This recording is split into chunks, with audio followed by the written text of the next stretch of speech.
Hello everyone, what's up? It's KraDeNine here with a brand new review video. I have not done this in quite a while of time. So, let's get to it. This is going to be my Dawn Warrior review video. This is going to be, one of 3 parts of my Cygnus Knight Revamp review videos.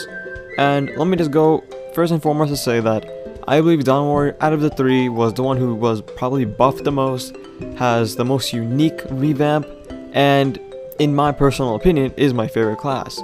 I'm not trying to be biased here and saying that Dawn Warrior is better. It's just that I think it's better from my personal preference in terms of a revamp, meaning how much of him was changed, how much of him is new, that kind of stuff. Not so much damage output and all that stuff. So let me just get started in saying that I believe Dawn Warrior is one of the 3 classes out of Thunderbreaker and Wind Archer that has the best revamp. All of his skills are changed, all of them. And not only that, he has 2, you can somewhat count 3 new playstyles, and it blew my mind.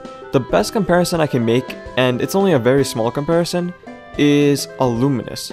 And even then, you're only in Luminous stance in a way at 4 job when you're able to use both the sun and the moon. Now you may be wondering, what do you mean by the sun and the moon?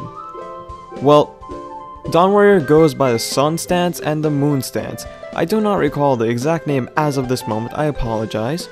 However, that is just the best way to describe it. You're gonna get the moon stance at 2nd job advancement, and all your skills are gonna be more critical based, more blue. Think of the moon, it's normally like whitish blue, and the sun is normally like orange red. So, where does this go from here? The moon is probably awesome. You have a moon hovering your head and you're always in a stance position. Now that's cool, that's unique, we don't exactly see that. The only one I can think of off the bat that has something similar would be Hayato. I don't think anyone else has it, might be wrong though. But I just love the concept of having the moon as your power source, as your whole skill set, inspiration in a way. I can't think of the word right now. But it's just amazing the next one did that.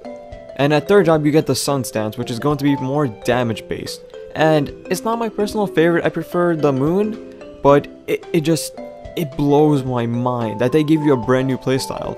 All of the skills you've had have 2 different versions, one of the moon and one of the sun.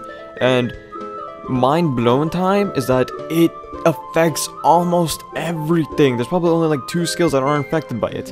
And Nexon, you blew my mind away when I saw this because it's just amazing. It's cool to have 2 different playstyles at once. And at 4th job you're able to combine both of them. And again, mind blown is how the combinations are. You're at 4th job you're switching between sun and moon per hit.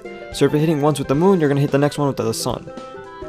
Now what do I think of the moon? Well, to keep it simple is that the moon is basically like a tidal wave, or a tide, high tide. It tends to push and pull the enemies, and the way the skills work is still mind-blowing. I've said that many times in the video, but it's just a true thing where I think this is probably the most innovative class we have of at this moment in MapleStory in general. Now I'm not gonna quit my Phantom, or my Shadow, or any of my characters and totally fund my Dawn Warrior. I love the class for its innovation. Granted, that's really it. So, you also have the sun stance, which is basically like an explosion. Basically like, you're hitting a little bit faster, but, all your thrusts are just going to explode and do a wide range of damage. But anyways, I should just make a final thoughts because it's getting kind of long of me saying the exact same things over and over again of how amazing this class is and how innovative it is. But in terms of bossing, I do think this is one of the better classes. In terms of training, it's very one way. Now, it doesn't have too many mob attacks, and at 4th job, you're very limited. But in terms of bossing, this is probably going to be one of the better classes, just because of the 4th job skills in terms of the sun stance. It's a very fast-paced attack, as you're going to be seeing in the video as well. But in terms of my opinion, if you have to pick one of the 3, I would kind of suggest this if you're a bossing person. It's a very fast-paced class. It's not as it was before. It's completely revamped, completely new, completely interesting. And, like I mentioned before, one-of-a-kind class at the moment. But, thank you for watching, guys. I'm sorry if this review isn't up to standards, but it's just that it's so hard to comment on this because I both love it, at the same time, I can't love it enough to want to love it. It's a very weird thing to mention. But guys, please do comment, like, and subscribe my videos if you did enjoy them. If not, simply comment down below and tell me what you think I can improve on, because I do take all of your comments as criticism. So guys, thank you for watching, and see you guys later.